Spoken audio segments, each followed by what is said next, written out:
والعاقبۃ للمتقین سبحان اللہ والصلاة والسلام علی سید الرسل وخاتم الانبیاء والمرسلین سبحان اللہ وعلی آلہ الطیبین واصحابہ الطاہرین اما بعد فاعوذ باللہ من الشیطان الرجیم بسم اللہ الرحمن الرحیم وَأَمَّا بِنِعْمَةِ رَبِّكَ فَحَدِّثْ سبحان اللہ صدق اللہ العظیم وصدق رسولہ النبی الکریم الامین المکین الرؤوف الرحیم قال اللہ تبارک و تعالی فی شان حبیبہ مخبرا وحاکما سبحان اللہ ان اللہ وملائکتہ یصلون علی النبی یا ایہا الذین آمنوا صلوا علیہ وسلموا تسلیما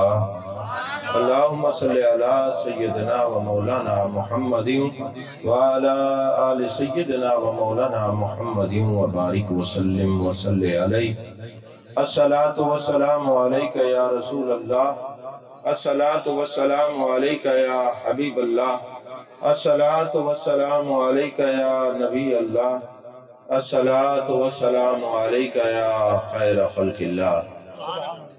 تمام تعریفیں اللہ تبارک و تعالیٰ کے لیے ہیں جو خالق کائنات بھی ہے، مالک شجاعت بھی، جو احد بھی ہے، صمد بھی ہے، جس کی شان لم یلد بھی ہے ولم یولد بھی۔ لا تعداد عدیہ درود و سلام بارگاہ سید الانام شفیع رحمت والی امت شاہ خوبہ جان جانا شہنشاہ حسینہ سید سروراں سیاہ لا مکان تتیمہ دوراں سرخیل زہرہ جمالا رازدان ماؤہا شاہد ماتغا صاحب علم نشرہ معصوم آمنہ احمد مجتبہ حضرت محمد مصطفیٰ صلی اللہ علیہ وآلہ وصحبہ وبارک وسلم کی دربار ناز میں اپنی عقیدتوں، ارادتوں، محبتوں کا خراج پیش کرنے کے بعد میرے انتہائی واجب الاحترام حضرت علامہ مولانا قاری محمد اقبال سعیدی صاحب دامت برکاتہم العالیہ اور میرے انتہائی واجب الاحترام استاد العلماء حضرت علامہ مولانا مفتی شاہد عمران صاحب دامت برکاتہم العالیہ اور جملہ علماء کرام، بالخصوص میرے بھائی، میرے انتہائی کرم فرما حضرت علامہ مولانا عبدالوحید نقشبندی صاحب زیدہ مجدہ۔ علماء کافی جلوہ فرما ہیں، شکل سے تو میں سب کی زیارت کرتا رہتا ہوں، جانتا ہوں، نام مجھے سب کے نہیں آتے ورنہ برکت کے لیے ضرور نام لیتا۔ عزیزان محترم، آج اللہ جل مجدہ کی توفیق اور عطا سے 1 سال بعد پھر آپ لوگوں کی زیارت کا موقع میسر آ رہا ہے۔ یہ جو سامنے بیٹھے ہیں نا، اگر یہ چوکڑی مار کے بیٹھے ہیں یا عطیات پہ بیٹھے ہیں تو یہ ادب کی صورت ہوگی، اور اگر بولتے رہیں سبحان اللہ تو یہ بھی ان کی مہربانی ہوگی، نہ بولیں تو مجھے کہنے کی ضرورت نہیں، میں تقریر کر کے چلا ہی جاؤں گا۔ اس طرح اگر کوئی شرعی پرابلم نہ ہو، ٹانگوں میں تکلیف نہ ہو تو چوکڑی مار کے بیٹھتے ہیں یا عطیات پہ، یہ محبوب کے محفل کا ادب ہے۔ الدین کلہ ادب التصوف کلہ ادب، دین بھی تصوف بھی ادب کا نام ہے اور شریعت بھی ادب کا نام ہے۔ جس کا دین دیکھنا ہو اس کا ادب دیکھا جائے گا، جس کا جتنا زیادہ ادب ہوگا اتنا زیادہ اس کے پاس دین ہوگا۔ عزیزان محترم، ہم نے یہ جو محفل سجائی ہے اپنے آقا و مولا سے محبت کا اظہار کیا ہے، اور یہ جو اظہار ہے ہم نے نہیں کیا، اللہ نے خود فرمایا ہے وَأَمَّا بِنِعْمَةِ رَبِّكَ فَحَدِّثْ، میری نعمتوں کا خوب چرچا کرو۔ دیکھیں چند باتیں میں ضروری سمجھتا ہوں کہ آپ کے گوش گزار کروں۔ جب ہم کوئی محبوب پاک صلی اللہ علیہ وسلم کے نام کا جھنڈا لگاتے ہیں تو دوست اعتراض کرتے ہیں، ویسے دوست اعتراض والے نہیں ہوتے۔ غلط العام میں نے کہا ہے، دوست اعتراض والے نہیں ہوتے۔ اعتراض والوں کے لیے عربی کا ایک جملہ ہے، النفاق یورث الاعتراض۔ اعتراض دوستوں کا خاصہ نہیں، یہ کسی اور کی وراثت ہے۔ دوست اعتراض نہیں کرتے۔ محبوبہ تو نکتہ چینی کرن تو جیڑا باز نہیں آندا، اصل منافق جانی اس نو جھوٹا پیار جتاندا۔ سانو دسیا عشق دے مفتی نے جڑا مڑ مڑ اے فرماندا، آزم جتے دل لگ جائے اتھے عیب نظر نہیں آتا۔ تو جہاں دل لگے وہاں عیب نظر نہیں آتا۔ جو ساری کائنات سے پیارا ہو اس میں عیب کہاں سے نظر آئے گا؟ لا یؤمن احدکم حتی اکون احب الیہ من والدہ وولدہ والناس اجمعین۔ لوگوں، مومن وہ ہوتا ہے جو کائنات کے ہر رشتے سے بڑھ کر جانے کائنات سے محبت کرتا ہے۔ توجہ ہے آپ کی؟ جب ہم یہ جھنڈیاں لگاتے ہیں تو ایک سوال کھڑا ہو جاتا ہے کہ حضور والا یہ جھنڈیاں کیوں لگاتے ہو؟ بیٹے یہ سارے اکٹھے دے دینا، ابھی رکھ لے اپنے پاس۔ یہ سارے تجھے دیکھیں گے کیونکہ پیسے تو انہوں نے کبھی دیکھے نہیں، اگر رہنے دو، اللہ تمہارے رزق میں برکت ہے۔ یہ ساری توجہ پیسوں کی طرف، اور ہمارے تو ویسے ہی نظریات بڑے کمزور ہیں۔ بس توجہ سے آپ پوری مجلس میں سے کسی ایک بندے کو میری بات سمجھ آ گئی تو میرا نذرانہ مجھے مل گیا۔ بس آپ توجہ سے میری بات کو سنیں۔ پیسے میں بڑے دیکھتا ہوں، تمہارے پیسوں سے زیادہ تو میرے پاس 5-5 لاکھ کا سیٹ ہے کتابوں کا۔ تو بس آپ، اللہ آپ کے رزق میں برکت ہے، اس کا معنی یہ نہیں علماء کی خدمت نہ کرے، خوب خدمت کیا کرے، وہ مجھ پر بھی لازم ہے، آپ پر بھی لازم ہے۔ لیکن فی الحال میری بات کو سنیں۔ عزیزان محترم، جب ہم جھنڈیاں لگاتے ہیں پہلا سوال یہ پیدا ہوتا ہے کیوں لگاتے ہو؟ میں نے کہا کیوں سے پہلے ذرا جھنڈے کی تاریخ پر غور کر لو، تمہیں کیوں کا جواب خود ہی مل جائے گا۔ ذرا جھنڈے کی تاریخ پر غور کرو۔ پہلی بات تو یہ ہے کہ جب کہیں جنگ ہوتی تھی تو مسلمان جھنڈا اٹھا کے جاتے تھے، جھنڈے کی کوئی اہمیت ہے۔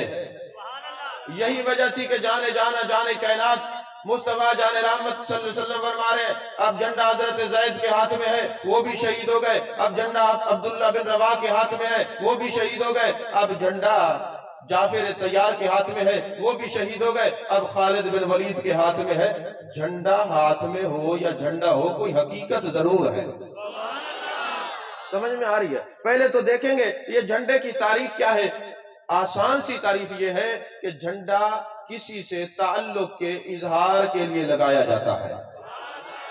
جھنڈا کسی کے تعلق کے اظہار کے لیے لگایا جاتا ہے۔ ارے جب یہ میدان جنگ میں جھنڈا ہو تو یہ بتاتا ہے کہ یہ نبی کے ماننے والوں کا جھنڈا ہے، یا لات منات عزا کے ماننے والوں کا جھنڈا ہے۔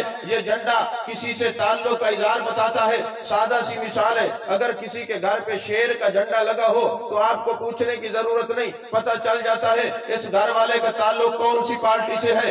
اگر تیر کا جھنڈا لگا ہو تو بتانے کی ضرورت نہیں، پتہ چل جاتا ہے کون سی پارٹی سے یہ تعلق رکھتا ہے۔ اگر جناب والا بلے والا جھنڈا ہو تو پوچھنے یا بتانے کی ضرورت نہیں، پتہ چل جاتا ہے اس گھر والے کا تعلق کون سی پارٹی سے ہے۔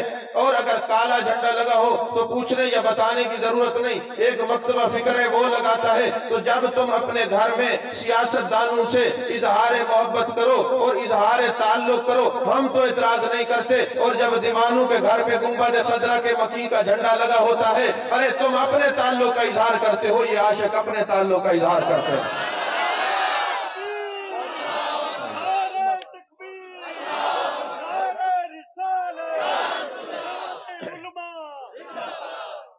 توجہ ہے آپ کی؟ تو ہم یہ اظہار کے تعلق کے اظہار کے لیے جھنڈا لگاتے ہیں، ہمیں کسی سے پوچھنے کی ضرورت نہیں۔ ارے تم نبی کا ذکر کرتے ہو، بتاؤ کہاں لکھا ہے؟ میں نے کہا پہلے تم یہ بتاؤ، جب میرے آقا دنیا میں آئے تھے تو کیا فرمایا؟ اللہ کا ذکر کرنے کے بعد، سجدہ ریز ہونے کے بعد فرمایا رب حب لی امتی۔ غار میں گئے، فرمایا رب حب لی امتی۔ بازار میں گئے، فرمایا رب حب لی امتی۔ معراج پہ گئے، فرمایا اے اللہ میری امت کو بخش دے، اے اللہ میری امت کو بخش دے۔ شاہ عبدالحق محدث دہلوی فرماتے ہیں جب مزار میں گئے گئے تو آپ کے ہونٹ مبارک ہل رہے تھے. جب توجہ کی گئی تو میرے آقا فرما رہے تھے رب حبلی امتی، اے اللہ میری امت میرے حوالے کر، اے اللہ میری امت کو بخش دے، اے اللہ میری امت کو بخش دے. علماء بیٹھے ہیں 6666 آیت میں کہیں اللہ نے حکم دیا ہے محبوب ہر وقت اپنی امت کا ذکر کرنا، ہر وقت اپنی امت کو یاد کرنا. حدیث قدسیہ دکھا دیں، 10 لاکھ حدیثیں ملتی ہیں جو پرنٹڈ ہیں، اس پر دکھا دیں کہیں اللہ نے فرمایا محبوب امت کو نہیں بھولنا، امت کا ذکر کرنا. جب میرے آقا بغیر کسی دلیل کے امت کا ذکر نہیں بھولے، یہ با وفا امت بھی بغیر کسی دلیل کے اپنے نبی کا ذکر نہیں بھولتی.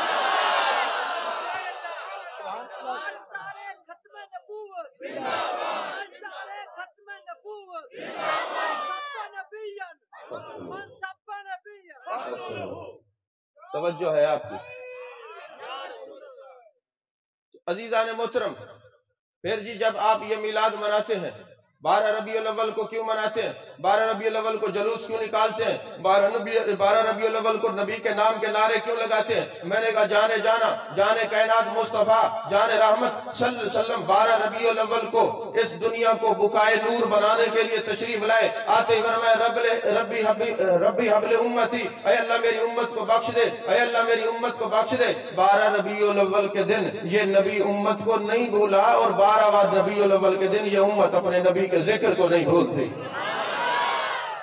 توجہ ہے آپ کی. اچھا چلیں یہ بات سمجھ آ گئی. 12 ربیع الاول کو میلاد بھی ہے، وصال بھی ہے. میں تاریخ پر بحث نہیں کروں گا، تاریخ مختلف ہو سکتی ہے، بحث ہوگی یا قرآن پر یا حدیث پر. تاریخ پر میں بحث کرتا ہی نہیں، بات کرتا ہی نہیں. اتنا ذہن نشین کر لے میرے آقا نے فرمایا حیاتی خیر لکم ومماتی خیر لکم، میرا وصال تمہارے لیے خیر، میری حیات خیر، میرا وصال خیر، میری زندگی خیر، میری موت خیر. حیاتی بھی تمہارے لیے خیر، میرا وصال بھی تمہارے لیے خیر. اے جانے جانا، آپ کی حیاتی تو سمجھ آتی ہے، ہمارے لیے خیر ہے، آپ کا وصال ہمارے لیے کیسے خیر ہے؟ فرمایا میں آیا ہوں تمہاری ہدایت کے لیے، قبر انور میں گیا ہوں تمہاری شفاعت کے لیے. آقا شفاعت جو کرتا ہے پھر وہ کیا کرتا ہے؟ فرمایا وہ اس جہان میں بھی رہے تو تمہاری خیر مانگتا ہے، اس جہان میں چلا جائے تب بھی تمہاری خیر مانگتا ہے. تو آج کو دل پہ ہاتھ رکھ کے بتاؤ، جو نبی دنیا میں رہے تمہارے لیے خیر مانگے، جو قبر میں چلا جائے تمہارے لیے خیر مانگے، ایسے جو خیر مانگنے والے ان کے لیے خوشی منائی جاتی ہے، ماتم نہیں کیے جاتے. اور وہ نبی اپنی قبر میں تمہارے لیے خیر مانگ رہے ہوں، تم یہاں پہ افسوس کر رہے ہو. کیسا ہے تمہارا عقیدہ؟ اپنا عقیدہ اپنے پاس رکھو. وہ قبر انور میں بھی جا کے ہمارے لیے خیر مانگ رہے ہیں، ہمارے خیر خواہیں، وہ وہاں بھی ہمارے لیے خیر مانگ رہے ہیں، یہاں ہم ان کے خیر کا جشن منا رہے ہیں. جس دن خیر ملتی ہے، جس دن خیر ملتی ہے نا، اس دن رویا نہیں جاتا. جس دن خیر ملتی ہے اس دن منہ گندا نہیں کیا جاتا. جس دن خیر ملتی ہے اس دن منہ بسورا نہیں جاتا، اس دن خوشی کا اظہار کیا جاتا ہے. سمجھ میں آ رہی ہے بات؟ کیا چلیں یہ ساری باتیں اپنی جگہ ٹھیک ہیں. یہ پتہ نہیں تم کہاں سے نالین پاک نکال کے لے آئے دل پہ لگا لیتے ہو، عجیب تماشا ہے. چلیں نالین کو بھی ذرا توجہ سے دیکھ لیتے بھئی اس کی کیا حیثیت. ایک نہیں، دو نہیں، 300 کتب عربی کی میری لائبریری بھی موجود ہے نالین پاک کے نقشے کی فضیلت پر. نقشہ نالین پر، نالین کی بات نہیں ہو رہی، نہ نالین والے نبی کی بات کر رہا ہوں، نقشہ نالین پر. اور اردو میں ایک رسالہ ہے جس کا نام ہے زاد السعید، اور لکھنے والے اشرف علی تھانوی. تھانوی صاحب نے زاد السعید لکھا، اس میں باقاعدہ نقشہ بنایا، تصویر بنی ہوئی ہے. تھانوی صاحب لکھتے ہیں کہ جس گھر میں نالین کا نقشہ ہوگا اس گھر میں چوری نہیں ہوگی، گندم میں رکھ دو کیڑے نہیں لگیں گے. اگر عورت بچہ پیدا کر رہی ہو تو اس کی پنڈلی پہ رکھو، اس کی جناب ران پہ رکھ لو، بچے کی ولادت میں آسانی ہو جائے گی. اگر سمندری جہاز میں رکھو جہاز ڈوبے گا نہیں، ہوائی جہاز میں رکھو جہاز کریش نہیں ہوگا. تو جب اپنے گھر میں رکھو گے تو چوری نہیں ہوگی. اور ساتھ ہی لکھتے ہیں کہ جب میرا کوئی کام ہوتا ہے میں 2 رکعت نماز نفل پڑھتا ہوں، نالین کے نقشے کو سر پہ رکھتا ہوں اور عرض کرتا ہوں میرے مالک میرے پاس کوئی عمل ایسا نہیں، میری کوئی عبادت ایسی نہیں جو تیری بارگاہ میں وسیلہ پیش کروں. تیرے نبی کی نالین کا نقش تیرے نبی کی نالین کا نقش تیری بارگاہ میں وسیلہ پیش کرتا ہوں۔ تھانوی صاحب لکھتے ہیں میرا کام ہو جاتا ہے تو یارو میں آپ سے پوچھتا ہوں اگر اس نالین کو گھر میں رکھ دیں تو سامان چوری نہیں ہوتا، اگر دل پہ لگا لیں تو ایمان چوری نہیں ہوتا۔ اتنی ڈلی سبحان اللہ نہیں، زوردار تو سبحان اللہ۔ ایسے نہیں، ایسے آپ ایسے جنہیں کانوں کا چسکا اور پیٹ کا چسکا پورا کر کے چلے جاتے ہیں، ایسا نہیں ہے۔ زور سے کہیں سبحان اللہ۔ آمین۔ نبی کی تعریف کر رہے ہیں اللہ کے بندو، اپنے نبی کا ذکر نہیں کریں گے تو پھر کس کا ذکر کریں گے؟ اچھا صوفیاء کہتے ہیں، تھوڑی تصوف کا ٹچ بھی دے دو۔ صوفیاء کہتے ہیں، یہ ٹچ کسی اور کا جملہ ہے، مجھے کہنا نہیں چاہیے، بہرحال ذرا میں کہہ دوں کہ تصوف کی وادی میں بھی تھوڑا سا چلے جاتے ہیں۔ صوفیاء کہتے ہیں ذکر محبوب وصال محبوب است، ذکر محبوب محبوب کا ذکر محبوب کے دیدار کا درجہ رکھتا ہے۔ جب ہم والضحیٰ کے چہرے کا ذکر کرتے ہیں، واللیل کی زلفوں والے محبوب کا ذکر کرتے ہیں، ما زغ البصر وما طغیٰ کے کاجل والے آنکھوں والے محبوب کا ذکر کرتے ہیں، ید اللہ والے ہاتھوں والے محبوب کا ذکر کرتے ہیں، لسان اللہ والی زبان والے محبوب کا ذکر کرتے ہیں، علم نشرہ کے سینے والے محبوب کا ذکر کرتے ہیں، طٰہٰ کے تاج والے محبوب کا ذکر کرتے ہیں، یاسین کے سیرے والے محبوب کا ذکر کرتے ہیں۔ ہم ان کا ذکر کرتے ہیں، وہ ہمیں توجہ عطا فرماتے ہیں۔ فرمایا ذکر محبوب وصال محبوب است۔ اے جانے جانا، اے جانے کائنات، ہم پاک رہنا چاہتے ہیں، طیب رہنا چاہتے ہیں، کیا کریں؟ فرمایا اپنی اصل کے ساتھ جڑ جاؤ۔ نکتہ بڑا اہم ہے، توجہ کریں گے آپ لوگ، ذرا خاموشی سے سبحان اللہ کہیں، یہ سامنے والے کہیں، یہ کہیں گے بندے اپنے بٹھائیں، آپ کہیں ذرا سبحان اللہ۔ ہاں جی، آپ بے تو کی داد دے رہے ہیں، ایسی داد کی مجھے ضرورت نہیں ہے، جملہ مکمل ہو پھر سبحان اللہ، ابھی میں شروع کر تو پہلے سبحان اللہ، ایسا نہیں ہے، یہ خوشامد میں چلی جاتی ہے، عبادت میں نہیں ہے۔ سمجھ میں آ رہی ہے بات؟ خوشامد نشتہ، ہاں عبادت سمجھ کے سبحان اللہ کہا کریں۔ اپنی اصل کے ساتھ جڑ جاؤ گے، پاک ہو جاؤ گے، اصل کے ساتھ جڑ جاؤ گے، یہ جملہ یاد رکھنا، اصل کے ساتھ جڑ جاؤ گے۔ اب پہلے ہمیں دیکھنا ہوگا کس چیز کی کیا اصل ہے۔ بھائی ہماری اصل ہمارے والدین ہے، ہم فرع ہیں، ہماری اصل ہمارے والدین ہے۔ جب تک بچہ باپ کی پشت میں ہے گناہ سے پاک، ماں کی پیٹ میں ہے گناہ سے، اصل میں جڑا ہوا ہے اس لیے پاک۔ اچھا یہ جو جانوروں کا گوبر ہوتا ہے اس کی اصل ہے مٹی، جب یہ گوبر مٹی میں ڈالتے ہیں پھر سبزیاں اگتی ہیں، کوئی مفتی کہتا ہے حرام ہے؟ کیوں؟ وہ کہتے ہیں اپنی اصل کے ساتھ یہ چلی گئی، مل گئی، جو اصل میں مل جاتا ہے وہ پاک ہو جاتا ہے۔ یہ پلیت تب تھی جب اصل کو چھوڑا تھا، جب تک یہ اصل میں تھی جانور کے اندر تھی، پلیت نہیں تھی۔ چلیں اس سے اگلی بات، آپ کی باڈی میں خون ہے، آپ کے جسم میں پیشاب بھی ہے، خون بھی ہے۔ جب آپ کے اندر خون ہے، آپ نماز پڑھتے ہیں، یہ خون پاک ہے۔ ویسے قرآن کی نص ہے دم مسفوح حرام ہے، بہتا ہوا خون حرام ہے، لیکن آپ کے اندر ہے یہ حلال۔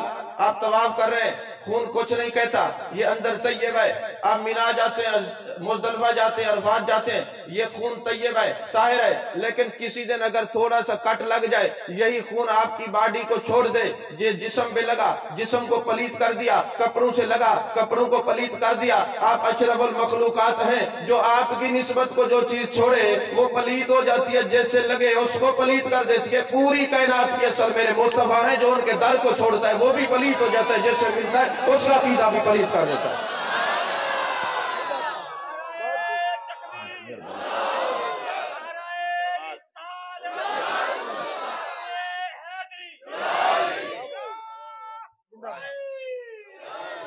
آپ کو سمجھ آئیے میں نے کیا کہا ہے؟ جب ہم ذکر کرتے ہیں محبوب کے قریب ہو جاتے ہیں، محبوب ہمارے قریب ہو جاتے ہیں، اور ذکر کرنے والے کو مومن کہتے ہیں۔ لا یؤمن احدکم حتی اکون احب الیہ من والدہ ووالدہ والناس اجمعین۔ اور مومن کون ہے؟ جس کے سامنے نبی کی ذات پہلے، ابا بعد میں، نبی کی ذات پہلے، بیٹا بعد میں، نبی کی ذات پہلے، گھر والی بعد میں، نبی کی ذات پہلے، اما بعد میں نبی کی ذات پہلے، رشتہ دار بعد میں۔ ارے جو ہر وقت جمال جہاں آرا میں گم رہے اس کو مومن کہتے ہیں، جو ہر وقت محبوب کو تکتا رہتا ہے، جو ہر وقت جمال جہاں آرا میں گم رہتا ہے اس کو مومن کہتے ہیں۔ تبھی اللہ نے فرمایا النبی اولا بالمؤمنین من انفسہم۔ سمجھ میں آئی یہ بات کہ نہیں آئی؟ اچھا ایک اور علمی نکتہ میرے ذہن میں آ رہا ہے۔ حضرت صاحب غالباً وَإِذْ قَالَ رَبُّكَ لِلْمَلَائِكَةِ پر گفتگو فرما رہے تھے نا۔ اس جب قرآن پاک میں کہیں ہے نا تو اس میں مراد ہوتا ہے اذکر، یاد کرو۔ وَإِذْ قَالَ رَبُّكَ محبوب یاد کریں جب آپ کے رب نے فرشتوں سے کہا۔ اب میں کہوں گا قاری صاحب آپ یاد کریں جب ہم پچھلے سال فلاں جگہ کٹھے تھے، تو کٹھے تھے تو میں کہوں گا اذکر یا اذ۔ اگر جدا ہوں تو پھر اذ یا اذکر نہیں آئے گا۔ اللہ نے کیا سمجھایا؟ محبوب آپ تو ایسے شاہد ہیں کہ جب میں سجدہ فرشتوں سے کروا رہا تھا آدم کو، تو آپ تو اس وقت بھی تھے۔ نہیں سمجھ آئی آپ کو؟ آپ تو اس وقت بھی تھے۔ الم تر کیف فعل ربک باصحاب الفیل۔ آپ جب ہم نے محبوب آپ نے نہیں دیکھا ہم نے ہاتھی والوں کے ساتھ کیا کیا، تو مطلب یہ آپ اس وقت بھی تھے، دیکھ رہے تھے۔ یرا ترا محبوب آپ دیکھ رہے تھے، آپ اس وقت بھی دیکھ رہے تھے۔ اور جب یہ ہاتھی والا واقعہ پیش آیا محبوب کہاں تھے؟ محبوب اپنی والدہ ماجدہ کے شکم عطر میں تھے۔ مختلف روایات ہیں کہ جی 30 دن 25 دن 35 دن، لیکن کامل روایت ہے کہ 55 دن آپ کی ولادت ہوئی۔ بعد میں جب یہ اصحاب فیل والا واقعہ ہوا تو 55 دن بعد میرے آقا جمال جہاں آرا کے ساتھ اپنے رخ انور کے ساتھ دنیا میں تشریف لائے۔ جب تشریف لائے تو اللہ نے فرمایا محبوب جب آپ ماں کے پیٹ میں تھے الم تر کیف فعل ربک باصحاب الفیل، آپ نے نہیں دیکھا ہم نے ہاتھی والوں کے ساتھ کیا کیا؟ محبوب آپ تو شکم عطر میں تھے تو دیکھ رہے تھے کہ کہاں پہ کیا ہو رہا ہے۔ تو جب شکم عطر میں رہ کر سب کچھ دیکھتے ہیں کیا ہو رہا ہے، تو آج گنبد خضرا میں رہ کر غلاموں کا درود و سلام بھی دیکھتے ہیں، محفل میلاد بھی دیکھتے ہیں۔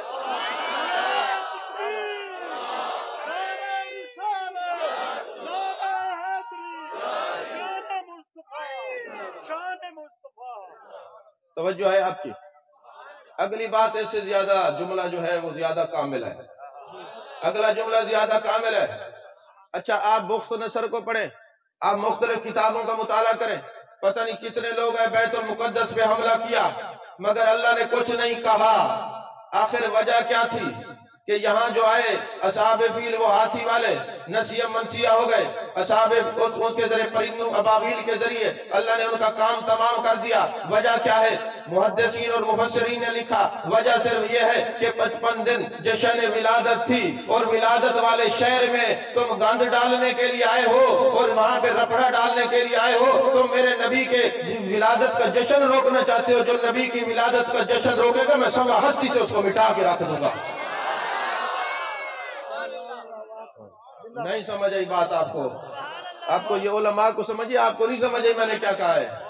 تو جو حکومتیں میلاد النبی کو مٹانا چاہتی ہیں سوا ہستی سے مٹ جاتی ہیں۔ یہ قرآن پاک جو ہے اس بات کا گواہ ہے۔ محبوب دیکھا نہیں ہم نے ہاتھی والوں کے ساتھ کیا کیا؟ محبوب آپ کے ولادت کا جشن ہے 55 دن بعد، اور یہ روکنا چاہتے ہیں جو آپ کے جشن ہے ولادت کو روکے گا ہم اس کو مٹا کے رکھ دیں گے، صفحہ ہستی میں اس کا نام ہی نہیں رہے گا۔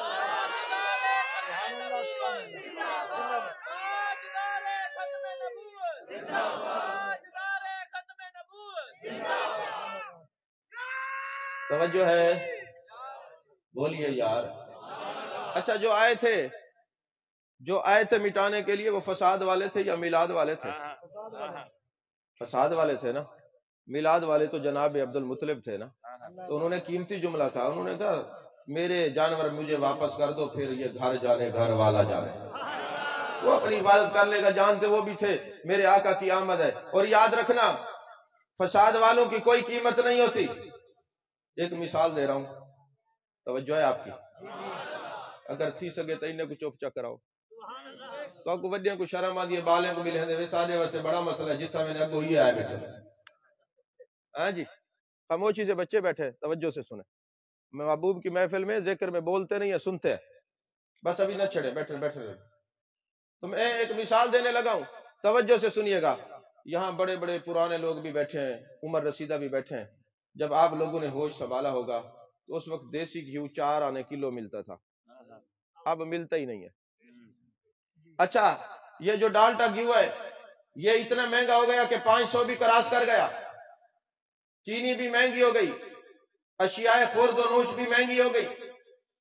ان کی مہنگائی آسمان سے باتیں کر رہی ہے. تو حضرت یہ جو ماچس کی ڈبیا یہ بھی 2000 کی تو ہو گئی ہوگی. مہنگی ہوئی ہے کہ نہیں ہوئی؟ کیوں؟ یہ کتنے کی ملتی ہے؟ 5 روپے کی. اس کی قیمت کیوں نہیں بڑھی؟ یہی تو بتایا گیا ہے کہ آگ لگانے والوں کی قیمت بڑھتی نہیں ہے. نہیں سمجھے آپ؟ نہیں، آپ بات کو سمجھے نہیں، میں شاید سمجھا نہیں سکا آپ کو. تو آگ لگانے والوں کی قیمت بڑھتی نہیں ہے، فساد والوں کی قیمتیں بڑھتی نہیں ہے، ان کا مول بڑھتا نہیں ہے. میلاد منانے والوں کا مول بھی بڑھتا رہتا ہے، درجے بھی بڑھتے رہتے ہیں.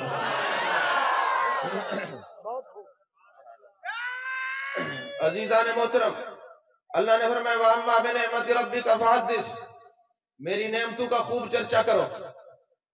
اچھا ہمارے ملتان میں چرچا کسی اور طریقے سے کیا جاتا ہے، وہاڑی میں کیسے چرچا ہوتا ہے ذرا آپ بتائیں. مجھے نہیں پتا نا، میں بہت کم آتا ہوں. جب کوئی آپ کو نعمت ملتی ہے، اب حکم ہے قرآن سے وَأَمَّا بِنِعْمَةِ رَبِّكَ فَحَدِّثْ، میری نعمتوں کا چرچا کرو. تو آپ کیسے چرچا کرتے ہیں؟ لائٹیں بجھا دیتے ہیں، کمرے بند کر لیتے ہیں، منہ پہ کوئی کالک شالک مل کے بیٹھ جاتے ہیں، کسی سے ملتے نہیں. اور جب کوئی پوچھے کیوں، کہتے نعمت آئی تھی چرچا کر رہے. ایسے چرچا ہوتا ہے ادھر؟ نہیں، ایسے چرچا نہیں. چرچے کی لغت میں تعریف ہے جس کو نہیں پتا اس کو بھی بتا دو، اور ایسا اپنی آرائش کرو کہ ہر آنے والا دیکھے یہاں چرچا ہو رہا ہے. اور میں بڑے وثوق اور بڑے دعوے سے کہتا ہوں، حضرت حلیمہ سعدیہ رضی اللہ تعالیٰ عنہ فرماتی ہیں میرے آقا کا چہرہ اتنا روشن تھا، جس کمرے میں جاتے تھے کمرہ روشن ہو جاتا. حضرت عائشہ فرماتی ہیں سوئی گر جاتی، گم ہو جاتی تو محبوب کے چہرہ پاک کی روشنی سے مجھے مل جاتی. ہمیں دیا جلانے کی ضرورت نہیں تھی، جس گھر میں محبوب تشریف لے جاتے وہ گھر روشن ہو جاتا. صوفیہ کہتے ذکر محبوب وصال محبوب است. آج بھی بڑے وثوق سے کہتا ہوں وہی گھر روشن نظر آئیں گے جس گھر میں میلاد مصطفیٰ ہوگا یا ذکر مصطفیٰ ہوگا. توجہ ہے آپ؟ اچھا جناب والا قاری صاحب کوئی ملتے ہیں، دوسروں کی بات کرو اپنوں کی نہیں. وہ جی مجھے نا 300 تفسیریں یاد ہیں. بھائی ہم کیا کریں؟ حدیث نعمت کے طور پہ بتا رہا ہوں. بھائی اللہ نے جو فرمایا وَأَمَّا بِنِعْمَةِ رَبِّكَ فَحَدِّثْ، اس لیے بتا رہا ہوں بھائی حدیث نعمت کے چرچے کے لیے. میں جی حافظ الحدیث ہوں، مجھے 1 لاکھ حدیثیں یاد ہیں، 3 لاکھ حدیثیں یاد ہیں. کس لیے؟ ہمیں کیوں بتا رہے؟ وہ جی حدیث نعمت کے طور پہ. اللہ کے بندے جو نعمتوں کا ذکر تو کر رہے یہ تو جڑی ہوئی ہیں دامن مصطفیٰ سے. اگر تجھے قرآن اچھا پڑھنا آتا ہے تو یہ بھی میرے رسول کا قول ہے. اگر تجھے حدیث آتی ہے تو یہ بھی میرے محبوب کا فرمان ہے. اگر تجھے یہ سب کچھ آ جائے تو اس کو نعمت سمجھتا ہے جس کی وجہ سے یہ نعمتیں ملی ہیں. اس نعمت عظمہ کا اپنا کیا کہنا. تو جو کچھ تمہیں مل جائے تم کہتے ہو تحدیث نعمت کے. ارے یہ تحدیث نعمت سیکھنی ہے تو ان عاشقوں سے سیکھو. یہی وجہ ہے کہ مسلم شریف کے اندر، نسائی ابن ماجہ ترمذی شریف کے اندر، مسند احمد اور معجم الکبیر کے اندر 6 کتب حدیث میں یہ حدیث پاک ہے. مجھے یاد ہے 2 سال پہلے میں نے پڑھی تھی. پھر یہ نہ کہنا پرانی تقریر کر کے، حدیث وہی پڑھوں گا نکتہ نیا ہوگا. توجہ سے. ہاں جی. تو میرے آقا علیہ السلام کے غلام بیٹھے ہوئے ہیں. میرے آقا تشریف لائے اور میں ما اجلسکم، کس لیے بیٹھے ہوئے؟ سنی مزاج اے ہے بھئی کیوں بیٹھے ہو تسی؟ بیٹھے کیوں؟ یہ جلسہ کس واسطے کر دے پہ ہو؟ محبوب نے فرمایا ما اجلسکم قالوا جلسنا نذکر اللہ ونحمد ولا ما ہدانا للاسلام ومن علینا بکا. محبوب فضل رب العلا اور کیا چاہیے؟ مل گئے مصطفیٰ اور کیا چاہیے؟ آقا ہمیں ہدایت ملی آپ کی وجہ سے، ہمیں دین ملا آپ کی وجہ سے، ہمیں اسلام ملا آپ کی وجہ سے، ہمیں قرآن ملا آپ کی وجہ سے، ہمیں خود رحمان ملا آپ کی وجہ سے، آپ کی وجہ سے. اس لیے ہم محفل سجا کے بیٹھے ہیں تو ہم بھی تو اس لیے بیٹھے ہیں کہ ہمیں قرآن ملا محبوب کی وجہ سے، رحمان ملا محبوب کی وجہ سے، یہ بندر اور ریچھ اور ہاتھی نہیں بنتے، یہ بھی محبوب کی وجہ سے۔ وما کان اللہ لیعذبہم وانت فیہم، ہمارے اوپر عذاب نہیں آتا، یہ بھی محبوب کی وجہ سے۔ جب محبوب ہم پر احسان کرتے ہیں تو جو وفادار قومیں ہوتی ہیں وہ محسن کے احسان کو یاد رکھتی ہیں، بھولتی نہیں ہیں۔ تو ہم پر آقا کے اتنے احسانات ہیں، اس احسان کو ہم یاد رکھتے ہیں، محبوب کا ذکر ملاتے ہیں، کرتے ہیں۔ اچھا عزیزان محترم، پتہ چلا کہ نعمت خصوصاً آمد مصطفیٰ کے لیے اکٹھا ہونا یہ صحابہ کی سنت ہے۔ اچھا پھر صرف سنت نہیں، جانے جانا جانے کائنات، آپ تشریف لاتے فرماتے کیوں بیٹھے ہو؟ انہوں نے کہا حضور اس لیے بیٹھے ہیں کہ آپ تشریف لائے، ہمیں سب کچھ ملا۔ فرمایا قسم اٹھاؤ اس لیے بیٹھے ہو؟ علامہ بدر الدین عینی فرماتے قسم کیوں اٹھوائی ہے؟ فرمایا اس لیے کہ میلاد منانے والوں کی عظمت کا اظہار ہو جائے، ہم قسم اٹھوائیں گے پتہ چل جائے گا۔ اور پھر فرمایا میرے صحابہ یہ قسم اٹھوانا کسی تہمت کے سبب سے نہیں، بات دراصل یہ ابھی جبریل امی آئے ہیں، انہوں نے مجھے خبر دی ہے، اے جانے جانا جانے کائنات، یہ آپ کے غلام زمین پر بیٹھ کر آپ کا میلاد منا رہے ہیں۔ ان اللہ یباہی بکم الملائکہ، یہ بیٹھے زمین پر ہیں، اللہ عرش بری پہ ان پہ فخر فرما رہا ہے، اللہ ان پر فخر فرما رہا ہے، اللہ ان پر فخر فرما رہا ہے۔ کن پر؟ جو محفل میلاد میں آئے بیٹھے، جو محفل میلاد میں آئے بیٹھے، اللہ ان پر فخر فرما رہا ہے، اللہ فخر فرما رہا ہے۔ اب یہ بخاری شریف اور مسلم شریف کی حدیث پاک ہے، جہاں اللہ اور اس کے رسول کے ذکر کی محفل ہوتی ہے، 70,000 فرشتے آتے ہیں، تلاش کر کے شریک ہوتے ہیں۔ علامہ عینی فرماتے تلاش کیوں کرتے؟ فرمایا ان کو تلاش کر کے ان مجالس میں شریک ہونا نوری مخلوق کی سنت ہے۔ اور فرماتے جب فرشتے واپس جاتے ہیں، اللہ فرماتا ہے فرشتوں کہاں گئے تھے؟ اللہ نہیں جانتا بھئی اصغر صاحب کے گھر میں پروگرام ہے، اللہ جانتا ہے، مگر سارے فرشتوں سے پوچھتا ہے کہاں گئے تھے؟ تو علامہ بدر الدین عینی فرماتے بات دراصل یہ ہے، اللہ فرماتے اس نے میرے نبی کا جشن منایا، میرے نبی کے ذکر کی محفل سجائی، یہ نہ ہو کہ زمین والے ہی اس کا ذکر کریں، سارے فرشتے بتاؤ کس کے گھر میں گئے تھے تاکہ آسمان پہ بھی اس کا ذکر ہو جائے، تاکہ آسمان پر بھی اس کا ذکر ہو جائے۔ عزیزان محترم، فرمایا وَأَمَّا بِنِعْمَةِ رَبِّكَ فَحَدِّثْ، میری نعمتوں کا خوب چرچا کرو، آنکھیں سلامت ہوں، 100 سال ہو جائیں اینک نہ لگے، جی بڑی عزت تعدیث نعمت کے طور پہ بتا رہا ہوں، اتنے حدیثیں یاد ہیں، اتنے مدرسے بنائے ہیں، اتنے طلباء ہیں، اتنی زمینیں خریدی ہیں، تعدیث نعمت کے طور پہ بتا رہا ہوں، کوئی تکبر نہیں، کوئی غرور نہیں۔ مولوی جی تو تعدیث نعمت کی وجہ سے بتاتا ہے، تیرے لیے وہ اظہار صحیح ہے، اور جس نعمت کی وجہ سے سب کچھ ملا ہے اس کے لیے اظہار کہاں غلط لکھا ہوا ہے؟ وہ جی بات یہ ہے، وہ تو باقی نعمتیں ہیں کہ میری نعمتوں کا خوب چرچا کرو، یہ کہاں لکھا ہوا ہے؟ کسی حدیث سے دکھا دیں کہ جانے جانا جانے کائنات کا وجود نعمت ہے۔ میں نے کہا اٹھاؤ صحیح بخاری کتاب و تفسیر اٹھاؤ، اسی آیت کی تفسیر پڑھو کہ نعمت سے مراد کیا ہے۔ امام بخاری نے لکھا، لکھنے والے ابو العالیہ ہیں، فرمایا محمد نعمت اللہ، اللہ کی نعمت جانے جانا ہے، جانے کائنات ہے، تو اللہ نے کیا حکم دیا؟ میری نعمت کا چرچا کرو، میری نعمت کا چرچا کرو، کیونکہ جب میں کوئی نعمت دیتا ہوں چرچا بھی ساتھ ہوتا ہے۔ دیکھیں نا جب جنگ بدر ہوئی تھی تو فتح نصیب ہوئی تو شاہ عبدالحق محدث دہلوی علیہ الرحمہ کیا لکھتے ہیں؟ فرماتے ہیں صحابہ نے عرض کیا آقا جب کوئی بادشاہ جیت جاتا تھا، فتح ہوتی تھی، وہ چرچا کرتا تھا، دف بجاتے تھے، بڑے بڑے نکارے بجتے تھے، تو آقا ہمیں بھی اجازت دیں۔ میرے آقا ابھی اجازت دینے والے تھے، جبریل امی آئے، عرض کیا آقا اپنے صحابہ کو کہیں کام اور بڑے کرنے، ہم نے فرشتوں کی ڈیوٹی لگا دی، قیامت تک یہ چرچے بھی کرتے رہیں گے، نکارے بھی بجاتے رہیں گے۔ مدارج النبوت کا حوالہ ہے، دیکھ لیجئے گا، علماء تشریف فرمائے، اور بڑے بڑے علماء، علامہ عینی لکھتے ہیں، امام حجر اسقلانی لکھتے ہیں، تفسیر الباری والے لکھتے ہیں، اس کے علاوہ امام زرقانی لکھتے ہیں، امام قسطلانی لکھتے ہیں، موجودہ دور کے پیر کرم شاہ لکھتے ہیں، سب لکھتے ہیں کہ جب ہم بدر کے میدان میں ٹھہرے تو رات کو نکاروں کی آواز ہم اپنے کانوں سے سن کے، آج تک وہ نکارے بج رہے ہیں، وہ بدر کی فتح کے آج بھی چرچے ہو رہے ہیں، آج بھی فتح کے چرچے ہو رہے ہیں۔ تو چرچے جب کوئی نعمت ملتی ہے چرچا ہوتا ہے۔ مجھے یہ بتائیں نماز نعمت ہے کہ نہیں؟ جس سے نبی کی آنکھیں ٹھنڈی ہوں، نعمت ہے کہ نہیں؟ اچھا نماز نعمت، روزہ نعمت، حج نعمت، تو جب ہم نماز پڑھتے ہیں، چلو جی نماز اگر نعمت ہے تو اس کا چرچا کیسے کرتے ہو؟ میں نے کہا جب اس نعمت کی طرف جاتے ہیں آذان کی صورت میں اس کا چرچا ہوتا ہے، جب روزے کی نعمت ملتی ہے سال بعد تو سحری اور افطاری کی وجہ سے اس کا چرچا ہوتا ہے. جب حج کی نعمت ملتی ہے لبیک اللہم لبیک کی صداؤں سے اس کا چرچا ملتا ہے. اور جب ولادت کا مہینہ آتا ہے درود و سلام کی صداؤں سے اس نعمت کا چرچا ہوتا ہے.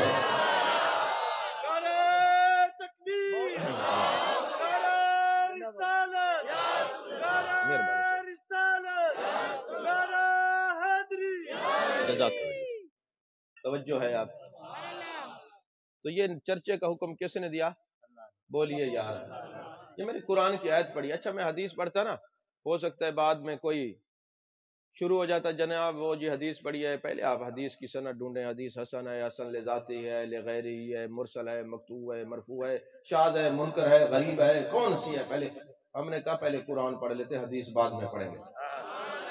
فرمایا وَأَمَّا بِنِعْمَةِ رَبِّكَ فَحَدِّثْ، میری نعمتوں کا چرچا کرو، میری نعمتوں کا چرچا کرو. میرے مالک ہمیں لوگ ورغلاتے ہیں اور کہتے ہیں نہیں کرنا. اچھا اگر ہم نہ کریں تو کیا ہوتا ہے؟ نہیں کرتے چرچا کیا ہوتا ہے؟ فرمایا چرچا نہ کرو، کرو تو مستحب ہے، نہ کرو تو پھر پوچھا ضرور جائے گا. کر لو تو یہ مستحب ہے، اگر انکار کر دو تو پھر تمہارے لیے مسئلہ ضرور بنے گا. کیسے؟ ایک بندہ شراب پیتا ہے، سمجھتا ہے اس کو حرام ہے، وہ گناہ گار ہے، کافر نہیں ہے. ایک پیتا بھی نہیں اس کو حلال کہہ دیتا ہے، وہ کافر ہو جاتا ہے. تو اگر کوئی میلاد نہیں مناتا یہ مستحب ہے، وہ گناہ گار نہیں.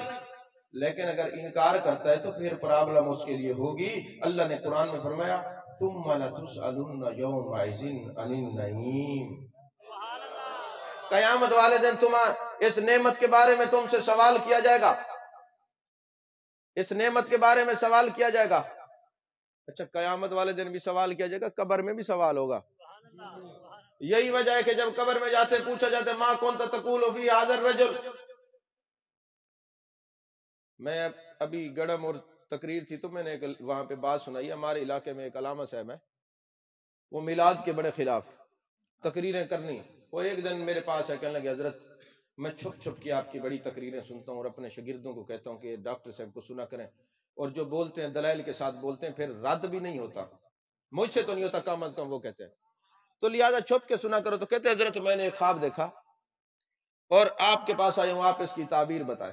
میں نے کہا جی بولو خواب کیا؟ کہتے جی پرسوں میں نے خواب دیکھا میں مر گیا تھا، جیسے میں قبر میں گیا فرشتے آگے، انہوں نے پوچھا من ربو کا، میں نے کہا اللہ ربی. انہوں نے پوچھا ما دینوں کا، میں نے کہا دینی الاسلام. اور انہوں نے کہا ما کنت تقول فی ھذا الرجل، تو میں نے کہا محبوب کے والضحیٰ کا چہرہ ہے، واللیل کی زلفیں ہیں، یہ ہے مر کے آیا ہوں اس دل ربا کے واسطے. انہوں نے میری خوب لٹریشن کی اور میری پھینٹی لگائی. تو آپ کہتے ہیں کہ قبر میں میلاد پڑھو تو نجات ہوتی ہے. میں نے میلاد پڑھا تو میری لٹریشن ہوئی، اس کی تعبیر بتائے. میں نے کہا بیٹے تیری تو لٹریشن بنتی ہے، اس لیے لٹریشن بنتی ہے. انہوں نے پوچھا ما کنت تقول فی ھذا الرجل، تو کیا کہتا تھا؟ ماضی کی بات ہے جو زندگی گزار کے آیا، کیا کہتا تھا؟ یہاں تو کہتا تھا میلاد نہ مناؤ، وہاں پڑھ رہا تھا. تو لٹر اس لیے پڑھے ہیں کہ وہاں سنیوں سے جھگڑتا تھا، ان کو چکر دیتا تھا، ادھر ہمیں چکر دیتا. نہیں سمجھ آئی بات آپ؟ وہاں تو ان سے لڑتا تھا، ان کو چکر دیتا تھا، اب یہاں قبر میں ہمیں چکر دیتا ہے. تو میں نے کہا بچے تو لٹریشن تو تیری بنتی ہے. تو اس نے کہا سبحان اللہ، جو آپ نے تعبیر بتائی ہے اب میں سنی بنے بغیر رہ نہیں سکتا. جب تک جیوں گا میلاد کرواتا بھی رہوں گا، میلاد سنتا بھی رہوں گا. پر میں ما کنت تقول فی ھذا الرجل، تو کیا کہتا تھا؟ اگر ما تقول فی ھذا الرجل ہوتا تو یہ تھا کہ اب کیا کہتا ہے. ما کنت تقول، وہ پچھلا جو وقت گزار کے آیا ہے بتا کیسا تھا، کیا کہتا تھا بتا.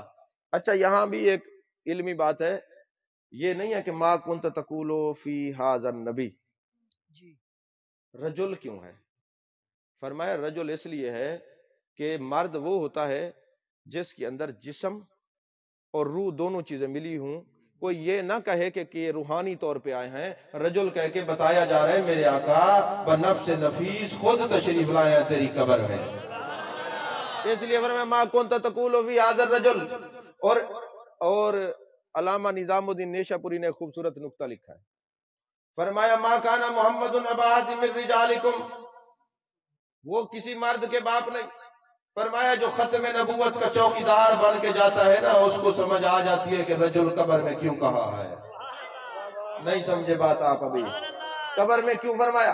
اور پھر یہ قبر میں جناب والا یہ سوال ہوتے ہیں ما كنت تقول في هذا الرجل، کیا کہتا تھا نبی کے بارے میں؟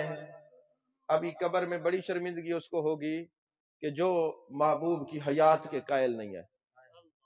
یقین فرمائے یہ علماء ہمارے محسن ہیں، انہوں نے ہمیں بتایا ہے کہ قبر میں میرے آقا تشریف لائیں گے، ان کی علماء نے بتایا ہے معاذ اللہ مر کے مٹی ہو گئے ہیں، جب یہ جائیں گے تو پڑیں گے چکر کہ ہمیں تو ہمارے ملا نے سمجھایا تھا مٹی ہو گئے، پھر یہ کون ہے؟ وہ کہیں گے لادری لادری لادری، ہم نہیں جانتے اور ہم پڑھ کے گئے ہیں۔ تو وہاں جیسے ہی سرکار آئیں گے تو ہم کہیں گے مر کے آیا ہوں اس دل ربا کے واسطے،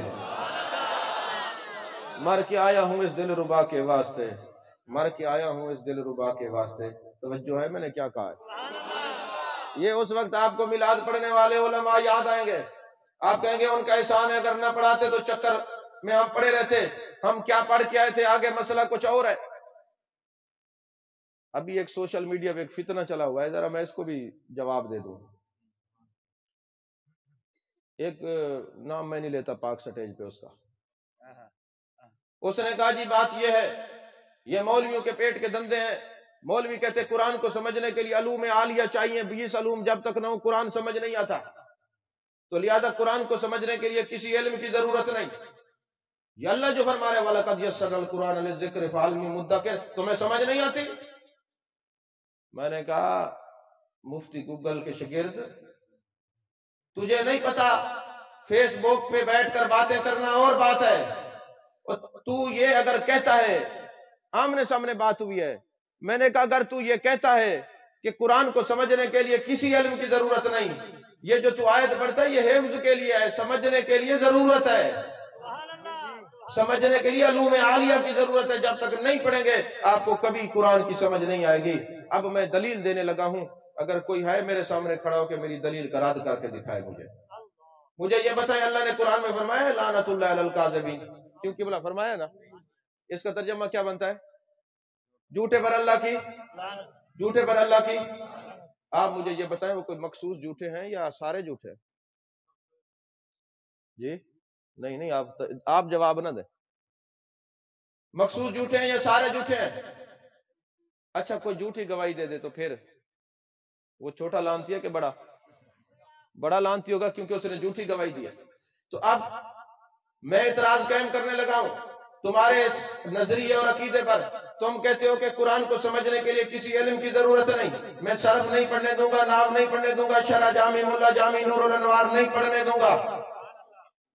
مجھے صرف آپ یہ جواب دیں قرآن سے کہ اگر جھوٹے پر لعنت ہے، سچ ہے میں مانتا ہوں، جھوٹی گواہی دینے والا بڑا لعنتی ہے میں مانتا ہوں، لیکن جب تو اتحیات پہ بیٹھتا ہے اور اشہد ان لا الہ پہ انگلی کھڑی کرتا ہے، تو نے دیکھا ہے؟ بولو تو صحیح یار، میں تقریر ختم کر رہا ہوں، بس آپ بولتے ہی نہیں ہیں۔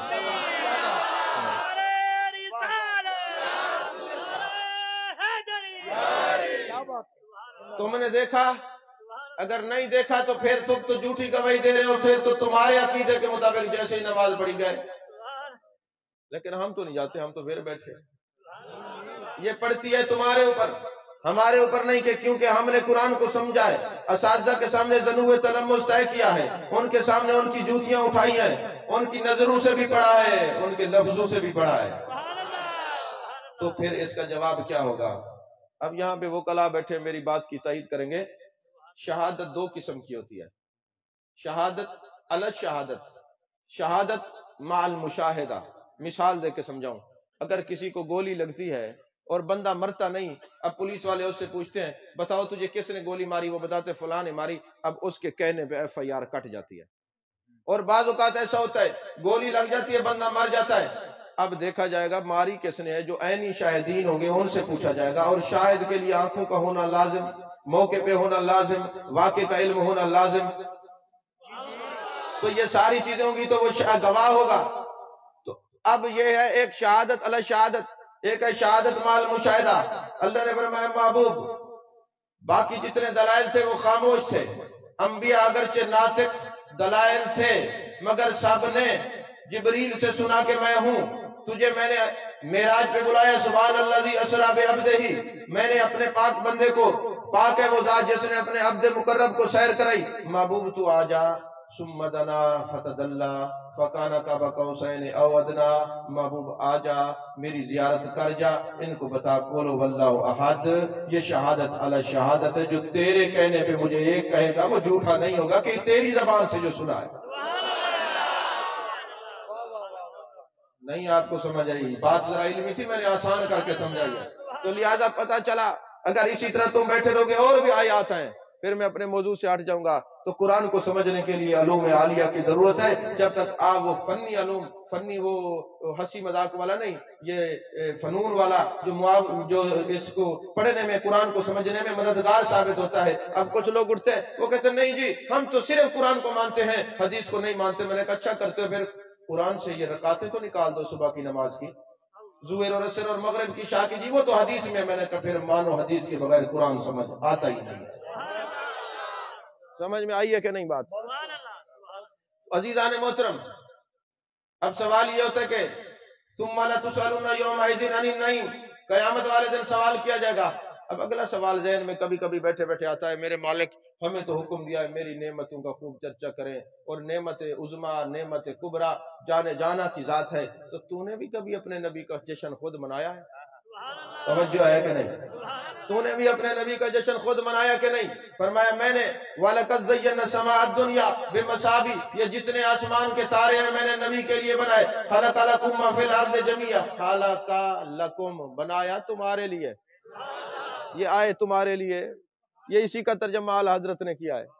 تو فرمایا خَلَقَ لَكُم مَّا فِي الْأَرْضِ جَمِيعًا، محبوب میں نے زمین بنائی تیرے لیے، آسمان بنایا تیرے لیے، کائنات بنائی تیرے لیے۔ اور حدیث قدسی لولا قال ما خلقت الاملاک، بعض کہتے ہیں جی یہ تو موضوع ہے۔ میں نے کہا چلو حدیث تمہاری نظر میں موضوع ہوگی، خَلَقَ لَكُم مَّا فِي الْأَرْضِ جَمِيعًا یہ تو موضوع نہیں ہے نا۔ یہ آیت تائید کر رہی ہے کہ میرے آقا علیہ السلام کو اللہ نے فرمایا میں نے زمین آسمان یہ سب کچھ محبوب تیرے لیے بنایا، میں نے یہ تارے، یہ کواکب، میں نے یہ جبال، یہ لیل و نہار کی گردشیں محبوب تیرے لیے بنائی۔ تو اے میرے محبوب اگر آپ نہ ہوتے میں تو رب ہونا ظاہر نہ کرتا، یہ سب کچھ تیری وجہ سے ہے، تیرے لیے ہے۔ میں نے جہان تیرے لیے بنایا ہے، جہان تیرے لیے سجایا۔ سب سے پہلے چرچا کرنے والا میں خود ہوں۔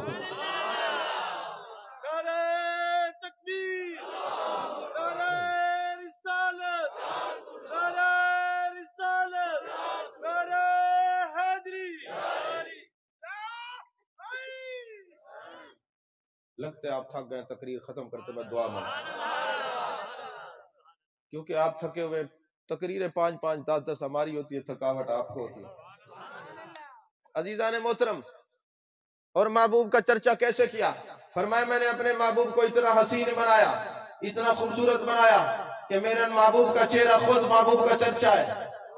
اتنا چمکدار چہرہ نبی کو عطا فرمایا، اور میں نے نبی کا چرچا ایسے بھی کیا ہے کہ 1,24,000 پیغمبر وہ اپنے امتیوں کی قبر میں نہیں جاتے، قبر میں صرف جانے جانا جاتے ہیں، کیونکہ یہ خاندان رشتہ دار عزیز و اقربا چھوڑ کے آیا ہے۔ اور یاد رکھیں مرنے والے سارے برابر نہیں ہیں۔ مصنف ابن ابی شیبہ کی حدیث پاک ہے، میرے آقا علیہ السلام نے فرمایا مرنے والے 3 قسم کے ہیں، ایک منافق ہے، ایک عاشق ہے، ایک منافق ہے، ایک مسلمان ہے، اور ایک عاشق ہے۔ فرمایا جب منافق مرتے ہیں نا تو قبر میں پوچھا جاتا ہے محبوب کے بارے میں، وہ کہتے ہیں لا ادری لا ادری لا ادری، میں نہیں جانتا۔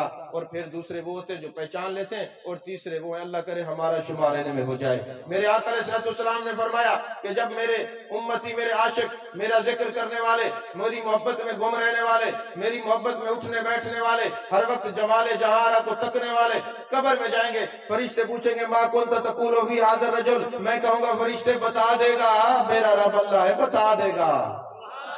ابھی رشتہ داروں کو چھوڑ کے آیا، موت کی سختی برداشت کر کے آیا، عزیز و اقربا کو چھوڑ کے آیا، ابھی شدت موت اس کی جسم پہ وہ سختی موجود ہے، ہاں ہاں بتا دے گا میرا رب اللہ ہے۔ پھر میرے آقا فرماتے جب وہ میرا عاشق، میرا دیوانہ، میرا مستانہ، میرا پروانہ قبر میں جائے گا، پوچھا جائے گا ما دینوں کا، میں خود فرماؤں گا ہاں ہاں بتا دے گا دین اسلام ہے، بتا دے گا۔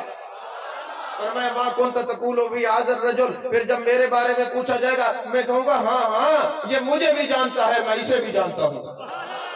علامہ اسماعیل حقی نے روح البیان میں لکھا ہے محبوب کس کے بارے میں فرمائیں گے کہ یہ مجھے جانتا ہے؟ فرمایا میرے آقا نے حجر اسود کا بوسہ لیا، لوگوں نے پوچھا حضور کیوں بوسہ لیتے ہیں اتنا پیار اس پتھر سے؟ فرمایا میں نے اعلان نبوت نہیں کیا تھا، میں گزرتا تھا یہ پڑھتا تھا الصلاۃ والسلام علیکہ یا رسول اللہ۔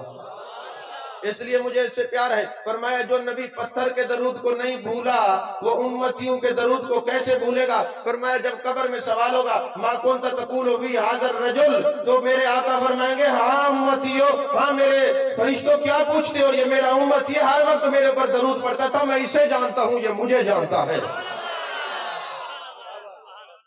میں اسے جانتا ہوں، یہ مجھے جانتا ہے۔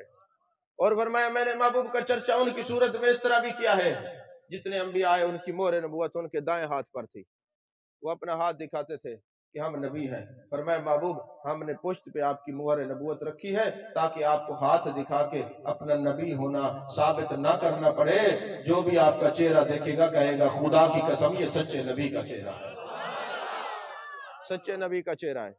تو عزیزان محترم، شیخ جعفر حنفی رحمت اللہ علیہ فرماتے ہیں، ایک سوال قائم کرتے ہیں، شیخ جعفر حنفی المکی، ان کی کتاب ہے میرے پاس، بیروت کی چھپی ہوئی ہے، لبنان کی، اس کے اندر انہوں نے ایک خاص بات لکھی، انہوں نے ایک سوال قائم کیا۔ اب یہ میں واقعہ سنا کے گفتگو ختم کر رہا ہوں، کیونکہ اب یہ ادھر بھی نیند کا غلبہ، ادھر بھی نیند کا غلبہ، اتنی نیند میں پھر خصوصی آپ کو پتہ ہے فرنٹ سیٹ پہ جو بیٹھے ہو نیند میں چلے جائے ساری گاڑی کا خطرہ ہوتا ہے، تو اس لیے جو ہے نا میں آخری بات کر کے گفتگو کو ختم کر رہا ہوں۔ عزیزان محترم، جعفر مکی حنفی رحمت اللہ علیہ ایک سوال قائم کرتے ہیں، فرماتے ہیں میں سوچا کرتا تھا، ہر وقت میرے ذہن میں بات ہوتی تھی، یار ہم بیٹھتے ہیں تو والدعا کے چہرے کا ذکر کرتے ہیں، واللیل کی زلفوں کا ذکر کرتے ہیں، ہر وقت اپنے نبی کا ذکر کرتے ہیں، تو کیا اس نبی کو خبر بھی ہے ہمارے ذکر کرنے کی کہ نہیں؟ جواب تو میں نے اس کا دے دیا ہے، درمیان میں آپ سمجھ گئے ہوں گے، جواب دے دیا، مگر یہ واقعہ اس لیے عرض کر رہا ہوں تاکہ مزید ایمان پر استقامت، عشق پر استقامت ہو جائے۔ تو فرماتے ہیں کہ مصر کے اندر محفل میلاد ہوتی تھی گھر گھر میں، اور مصر کے اندر کوئی اعلیٰ حضرت کے مرید نہیں ہے، وہ بریلوی نہیں ہے، وہاں آپ آج بھی اذان سے پہلے درود و سلام پڑھا جاتا ہے، آج بھی عاشق رسول ہیں۔ جہاں اس موبائل کے نقصانات ہیں، یہاں فائدہ بھی ہوا ہے کہ بد مذہبوں کو اس موبائل نے ننگا کر دیا، صرف پاکستان نہیں پوری دنیا میں میلاد النبی کے جلوس نظر آ رہے ہیں، پتہ چل رہا ہے کہ صرف میلاد اعلیٰ حضرت کے غلام نہیں مناتے، نبی کا میلاد نبی کے غلام سارے ہی مناتے ہیں۔ تو عزیزان محترم، ایک مصر کے اندر ایک یہودی عورت رہتی ہے، وہ اپنے خاوند سے پوچھتی ہے کہ مسلمانوں کو کیا ہو جاتا ہے، مسلمانوں کو کیا ہو جاتا ہے، جیسے ربیع الاول آتا ہے یہ گھر سجاتے ہیں، گھر گھر میں ذکر الہی اور ذکر رسول کی مجالس لگاتے ہیں، یہ آخر وجہ کیا ہے؟ تو پتہ چلا ایسے سوال مسلمانوں کو تو زیب نہیں دیتے، ان کو تو پتہ ہونا چاہیے نا، نہیں سمجھے، ایسے سوال تو کوئی اور کرتا ہے، مسلمانوں کو تو زیب نہیں دیتے کہ وہ پوچھے کیا ہو رہا ہے، کیا ہو رہا ہے، مسلمانوں کو زیب نہیں دیتا۔ فرماتے ہیں کہ یہودی عورت نے خاوند سے پوچھا وجہ کیا ہے، اس نے کہا جب ربیع الاول کا مہینہ آتا ہے، جانے کائنات صلی اللہ علیہ وسلم کی جلوہ گری ہوئی تھی، میرے آقا تشریف لائے تھے، یہ جو لوگ ہیں نا اپنے نبی کا جشن مناتے ہیں۔ تو یہ سوال اس یہودی عورت نے کیا اپنے خاوند سے، اچھا جس نبی کا یہ میلاد مناتے ہیں اس نبی کو خبر ہوتی ہے؟ جس نبی کا میلاد مناتے ہیں اس نبی کو خبر ہوتی ہے کہ نہیں؟ تو جب اس نے یہ سوال کیا، اس کے خاوند نے کہا ظاہر سی بات ہے، نبی کا تعلق امت سے ہے، امت کا تعلق نبی سے ہے۔ دیکھیں نا، ایک علماء تشریف فرمائے، ایک ہوتی ہے صفت، ایک ہوتا ہے موصوف۔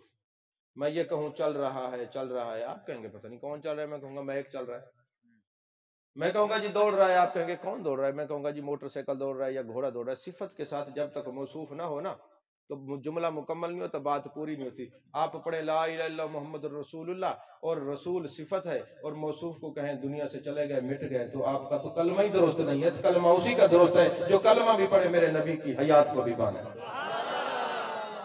نہیں سمجھ آئی آپ کو؟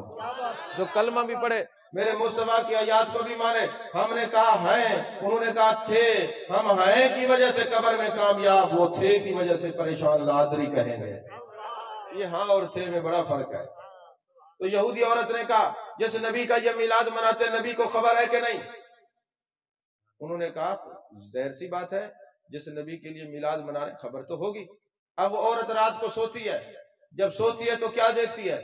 جس گھر میں میلاد ہوا ہے میرے آقا ہر گھر میں تشریف لا رہے ہیں، جو ذکر کرنے والے ہیں، جو ذکر سجانے والے ہیں، جو آنے والے ہیں بیٹھنے والے سب کا نام لے لے کے پوچھ رہے ہیں اچھا فلاں اتنا محبت سے آیا ہے، فلاں پیار سے آیا ہے۔ اس بات کو طبقات کبریٰ میں امام شارانی نے بھی نقل کیا کہ محفل میلاد تھی۔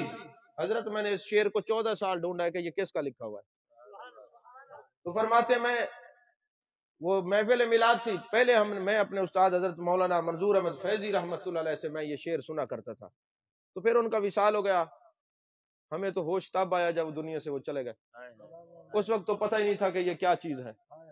تو جب وہ حیات تھے نہ پوچھ سکے کہ حضور آپ جو ہر تقریر میں پڑھتے محمد بشر لیس کالبشر الیاقوت حجر لیس کالحجر، کالیاقوت حجر لیس کالحجر، یہ بھی ٹھیک ہے، گرامر کی غلطیاں نہ نکالنا، دونوں ٹھیک ہے، ٹھیک ہے۔ تو فرمایا محمد بشر لیس کالبشر الیاقوت حجر لیس کالحجر۔ فرماتے ہیں امام شارانی میں یہ محفل میلاد میں شعر پڑھ رہا تھا اور بار بار پڑھا تھا محمد بشر لیس کالبشر، محمد بشر لیس کالبشر۔ ترجمہ کیا بنتا ہے؟ میرے آقا بشر تو ہیں مگر عام بشر جیسے نہیں، جیسے یاقوت پتھر تو ہے مگر عام پتھر جیسا نہیں۔ یاقوت کو پتھر تو کہیں گے مگر پتھر جیسا نہیں ہے، پتھر۔ تو فرماتے ہیں میں یہ شعر پڑھ رہا تھا، جب رات کو میں سویا میری قسمت جاگی۔ ویسے امام شارانی جاگتے ہوئے بھی پوری بخاری میرے آقا سے پڑھی ہے، جاگتے ہوئے بھی ان کو دیدار ہوتا تھا۔ اب میرے آقا علیہ السلام نے فرمایا شارانی جب محفل میلاد میں تو یہ شعر پڑھ رہا تھا، تو پڑھ کے سن رہا تھا، پڑھ کے خوش ہو رہا تھا، سننے والے سن کے خوش ہو رہے تھے، جو سن کے خوش ہوتے ہیں منہ گندا کر کے نہ بیٹھے، اس کی بڑی فضیلت ہے۔ فرمایا جو تو پڑھ رہا تھا تو پڑھ کے خوش ہو رہا تھا، یہ سننے والے سن کے خوش ہو رہے تھے، ہم اپنے روزے میں سن کے خوش ہو رہے تھے۔ میں نے اللہ کی بارگاہ میں سفارش کی ہے میرے مالک جہاں یہ شعر پڑھا جا رہا ہے پڑھنے والے کو بھی بخش دے، سننے والے کو بھی بخش دے، قیامت تک جس مجلس میں یہ شعر پڑھا جائے پڑھنے والے کو بھی بخش دینا، سننے والے کو بھی بخش دینا۔ اس لیے میں نے برکت کے لیے شعر پڑھا ہے، ہو سکتا ہے یہی کام آ جائے، یقیناً کام آئے گا کیونکہ محبت والے ہیں۔ بغض والوں کو ادھر بھی آ کے کچھ نہیں ملتا، بارش برس رہی ہو نا برتن سیدھا ہو تو کچھ آتا ہے، الٹا پڑا ہو تو کچھ نہیں آتا، اور اس کا جواب میرے آقا نے روزے پہ بھی خود اپنے قدرت سے یہ لکھوایا ہوا ہے، طاقت سے لکھوایا ہے، محمد شفاعتی یوم القیامہ حق فمن لم یؤمن بها لم یکن من آلہا او کما قال علیہ السلام۔ میرے آقا نے فرمایا قیامت والے دن میری شفاعت برحق ہے مگر اس کے لیے جس کو یہ یقین ہے اللہ نے مجھے طاقت دے رکھی ہے، اس کے لیے نہیں۔ تو مجلس میں آتے ہیں، محبوب کے ذکر میں آتے ہیں، تو اگر پتہ ہے کہ ہمارا جو سینہ ہے وہ مدینہ بن جائے گا تو پھر مدینہ بن ہی جائے گا۔ اگر کانوں کے چسکے اور پیٹ کے چسکے کے لیے آتے تو پھر جیسے آئے تھے ویسے چلے جائیں گے۔ برتن سیدھا رکھیں گے تو کوئی انوار و تجلیات کی بارش ہوگی، اگر برتن ہی الٹا ہوگا تو پھر اس میں کچھ نہیں آتا۔ تو پتہ چلا محبوب کی نگاہ سے کوئی ذکر چھپا ہوا نہیں، کوئی محفل چھپی ہوئی نہیں۔ اب وہ یہودی عورت ہے، میرے آقا ایک ایک کے گھر میں جاتے ہیں جہاں جہاں میلاد ہوتا ہے، اور جا کے فرماتے ہیں ہاں فلاں بھی آیا تھا، فلاں بھی خوش ہو رہا تھا، فلاں بھی خوش، انہوں نے بہت اچھا اہتمام کیا، انہوں نے بہت اچھا کیا، سب کو میرے آقا کرم فرما رہے ہیں، شاباش دے رہے ہیں۔ اب وہ یہودی عورت جاتی ہے قریب، ساتھ صدیق اکبر رضی اللہ تعالیٰ عنہ ساتھ، حضرت فاروق اعظم ساتھ ہے، صحابہ ساتھ ہیں۔ اب وہ یہودی عورت ہاتھ باندھ کے پوچھتی ہے حضرت صدیق اکبر سے کہ یہ حسین، یہ ماجبین، یہ کون ہے؟ انہوں نے کہا یہ ہمارے نبی ہیں، امام الانبیاء ہیں، سید المرسلین ہیں، امام المرسلین ہیں، یہ وہ دلہا ہے جس کے لیے اللہ نے پوری کائنات سجائی ہے، دلہا ایک ہے ساری کائنات براتی ہے، سارے اپنے نبی کا ذکر کرتے ہیں۔ اس نے کہا اچھا میں ان سے کوئی سوال کروں تو مجھے جواب دیں گے؟ میرے آقا حضرت صدیق اکبر نے فرمایا ہاں جواب کیوں نہیں دیں گے، وَأَمَّا السَّائِلَ فَلَا تَنْهَرْ، آپ کو اللہ نے حکم دیا ہے، وَأَمَّا السَّائِلَ فَلَا تَنْهَرْ سے مجھے بات یاد آئی ہے، توجہ ہے آپ۔ یہ ویسے سارے علماء بڑے روشن چہرے والے ہیں، بڑی محبت رکھتے ہیں، ورنہ خطیبوں کی تقریر سنتے ہی نہیں، لیکن یہ چونکہ صوفی ہیں، فقیر ہیں، یہ محبت کرتے ہیں، اللہ ان کو جزائے خیر دے۔ اچھا یہ ہے نا وَأَمَّا السَّائِلَ فَلَا تَنْهَرْ، تو اگر یہ ہوتا اما سائل فلا وَأَمَّا سَائِلَ فَلَا تَنْهَرْ، الف لام نہ ہوتا تب بھی جملہ ٹھیک تھا۔ یہ الف لام کیوں لگی؟ اب الف لام کی 4 قسمیں ہیں، احد خارجی، ذہنی، جنسی، استغراقی۔ اچھا میں گرامر میں آپ کو نہیں الجھاتا، آسان کر کے بتاتا ہوں، 2 معنی بنتے ہیں اس کے۔ ایک معنی یہ بنتا ہے، توجہ ہے آپ کی، ایک معنی یہ بنتا ہے محبوب، یہ الف لام لگانے کا ایک فائدہ یہ کہ محبوب آپ کے در دولت پہ صرف انسان ہونے نہیں آنا، جنات بھی آئیں گے، حشرات الارض بھی آئیں گے، جانور بھی آئیں گے، کائنات کی ساری آپ جو رحمت للعالمین ہے سارے آئیں گے، جو بھی مانگے آپ نے دینا ہے، جھڑکنا نہیں ہے، سب کو عطا کرنا ہے۔ اور دوسرا معنی ہے کہ یہ بھی بنتا ہے، فرمایا محبوب اگر آپ کچھ نہیں دیں گے تو پھر ان اعطیناک الکوثر میں نے کہا، وعلمک ما لم تکن تعلم میں نے کہا، اِنَّا أَرْسَلْنَاكَ شَاهِدًا میں نے کہا، وَمَا أَرْسَلْنَاكَ إِلَّا رَحْمَةً لِلْعَالَمِينَ میں نے کہا۔ تو یہ ساری شانیں اور عظمتیں میں نے آپ کو عطا کی ہیں محبوب، اگر آپ کے در سے کوئی خالی چلا گیا تو آپ کا شکوہ نہیں ہے، میری ذات کا شکوہ ہے، لہذا جو بھی آیا آپ نے عطا کرنا ہے۔ سادہ میں ترجمہ، میں نے کہا الجھائیں نہیں ان کو، ہیں جی مدرس ہے نا، اس لیے پھر کیا کریں۔ عزیزان محترم، اب وہ کہتی ہیں کہ میں پوچھوں تو میرے آقا جواب دیں گے؟ میرے آقا علیہ السلام کی طرف انہوں نے جب یہ سوال کیا، یا رسول اللہ، میرے آقا علیہ السلام نے فرمایا لبیک ہے۔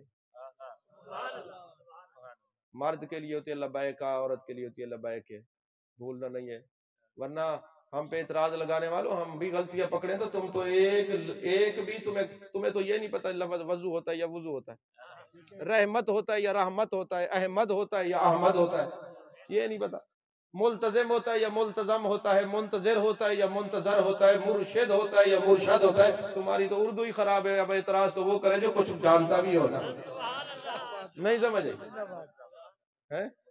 ہاں ملزم۔ عزیزان محترم، میرے آقا نے فرمایا لبیک ہے، کیا بولتی ہو، میں حاضر ہوں۔ وہ بڑی خوش ہوئی۔ اب علامہ جعفر مکی حنفی علیہ الرحمہ نے یہی ایک سوال قائم کیا، فرماتے ہیں جب وہ تھی غیر مسلم، میرے آقا نے لبیک کیوں کہا؟ فرمایا آپ دیکھ رہے تھے، اب یہ محبت سے مجھے دیکھ رہی ہے، جو محبت سے دیکھتا ہے پھر وہ ایمان سے محروم رہتا نہیں ہے۔ بھئی چند حدیث مبارکہ من گھڑت ہے، جیسے جی عورت معاذ اللہ کوڑا کرکٹ پھینکتی تھی، کوئی حدیث نہیں۔ یہ جی عورت نے کہا جی نکل کے جا رہی تھی، وہ خطیب نہیں پڑھتے کہ بڈڑی سی مائی تے گنڈڑی تے چائی تے توڑ تے پچائی، کوئی حدیث نہیں۔ حضرت اویس کرنی نے اپنے دانت مبارک شہید کیے، کوئی حدیث نہیں۔ توجہ ہے؟ ہاں جی، ہاں جی، جوتے سمیت عرش پہ گئے، کوئی حدیث نہیں۔ اور فرمایا جناب والا اس کے علاوہ اور بھی کافی ہیں کہ حضرت بلال نے جو اذان سحر نہ دی، قدرت خدا کی دیکھیے، نہ مطلق سحر ہوئی، یہ غلام فرید صابری قوال کا قول ہے، حدیث نہیں ہے۔ تحقیق کر کے بات کیا کریں۔ تو بعض چیزیں ایسی ہوتی ہیں جن کی روایت نہیں، ہاں اتنا ضرور ہے کہ لوگ محبوب کے راستے میں کانٹے بچھاتے تھے، یہ ہے۔ اچھا ایک مائی تھی، وہ کانٹے بچھاتی تھی، بات عشقیہ ذرا سمجھنا، کانٹے بچھاتی تھی تو اچھا راستے جو تھے وہ تو 5-6 بنتے تھے، محبوب آپ راستہ چھوڑ دیتے، آپ نے پھر وہی راستہ اختیار کیا جہاں کانٹے بچھتے۔ فرمایا جنہوں نے قوموں کی قسمتیں بدلنی ہوتی ہیں وہ راستے نہیں بدلا کرتے۔ یہ میں نے بڑی دور کی بات کی، آپ نہیں سمجھے۔ جنہوں نے قسمتیں بدلنی ہوتی ہیں وہ راستے نہیں بدلا کرتے۔ اور دوسری بات یہ ہے، جب جانے جانا نے دیکھا کہ یہ کانٹے بچھا بچھا کے آج نظر نہیں آ رہی، میرے آقا تشریف لے گئے۔ جب آپ تشریف لے گئے نا، اس نے یہ سمجھا شاید بدلہ لینے کے لیے آئے ہیں، لیکن محبوب گئے، فرمایا آج نظر نہیں آئی، پتہ کرنے کے لیے آیا ہوں۔ تو وہ کہنے لگی حضور بیمار ہوں، میرے آقا نے تیمارداری کی، عیادت کی، پانی پلایا ید اللہ والے ہاتھوں سے۔ تو وہ دل میں کہنے لگی اچھا یہ تو سب سے اعلیٰ ہے، سب سے اولا ہے، سب سے بالا ہے۔ جب دل میں یہ بات آئی فوراً کہنے لگی حضور مجھے کلمہ پڑھا دیں۔ اب محدثین نے بڑا نکتہ بیان کیا، فرمایا جب تک اس نے یہ سمجھا کہ عرب کے اندر جب تک بدلہ نہیں لیتے تھے سکون نہیں آتا تھا، یہ بدلہ لینے کے لیے کہتے جب تک اپنے جیسا سمجھا بے ایمان رہی، جب سے اعلیٰ و اولا سمجھا صاحب ایمان ہو گئی۔ ایک بندہ مجھے کہنے لگا جماعت اسلامی کہتا ہے صحیح، یہ تمہارے اعلیٰ حضرت نے لکھے سب سے اولا والا ہمارا نبی، یہ اولا والا کی میں ہے؟ میں کہ سارے نبی اولا اعلیٰ تو چپ دے دے، تمہارا ابو الاعلیٰ نہیں سمجھ، نہیں سمجھ آئی؟ تم اپنے کو ابو الاعلیٰ کہو اور ہمارے نبی جن کے صدقے کائنات بنی ہے۔ میں آپ کو ایک بات سنوں، میں ایک دفعہ لاہور جا رہا تھا تو راستے میں نا ایک صاحب میرے ساتھ بیٹھے، مجھے نہیں پتا تھا کون ہے، تو میرے پاس ایک ٹیب تھا، میں نے کہا اب چونکہ وقت گزارنا ہے میں مطالعہ کرتا رہا، جب تھک گیا میں نے کہا تھوڑی قوالی سن۔ جب میں نے قوالی سنی نا تو فوراً وہ قوالی لگی صاحب تیری بندیاں، تو مجھے نا کونی مار کے کہتے حضرت صاحب کی بندی ہوتی ہے؟ میں نے کہا دیو کی ہو سکتی ہے تو صاحب کی کیوں نہیں ہو سکتی؟ نہیں سمجھ آئی بات آپ؟ تو بھائی تم اعتراض تو وہ کرے جو خود جس کا پورے الفاظ اور وہ اس کی تکویر میں رہتا ہو. نہیں سمجھ آئی؟ تو عزیزان محترم اعتراض بنتا نہیں. اب اس نے کہا آقا یہ بتائیں یہ جو آپ کا ذکر کرتا ہے میلاد مناتے آپ خوش ہوتے ہیں؟ فرمایا کیوں نہ خوش ہوں، یہ ہمارا میلاد منا کے خوش ہوتے ہیں، ہم ان کو دیکھ کے خوش ہوتے ہیں. آقا پھر کرم فرما دیں میں بھی ساری زندگی میلاد مناؤں گی، لہذا مجھے کلمہ پڑھا دیں. میرے آقا نے کلمہ پڑھایا، وہ مسلمان ہو گئی، آنکھ کھلی، گھر روشن ہے، خوشبو سے منور ہے، معطر ہے. گھر والے کو اٹھا کے کہتی ہے بات سن، تیرا میرا کوئی تعلق نہیں رہا، میں نے کلمہ پڑھ لیا ہے، میں مسلمان ہو گئی ہوں، لہذا تیرا میرا نکاح ختم، یا تو مسلمان ہو جا. اس نے کہا نکاح تو قائم ہے، کیسے ٹوٹے گا؟ جب تو خواب میں دیکھ رہی تھی میں بھی ساتھ کھڑا تھا. میرے آقا نے فرمایا تیری گھر والی کلمہ پڑھنا چاہتی ہے، لہذا پہلے تو پڑھ، ہم تو جوڑنے والے ہیں، توڑنے والے تھوڑی، ہم تو گھر بسانے والے ہیں.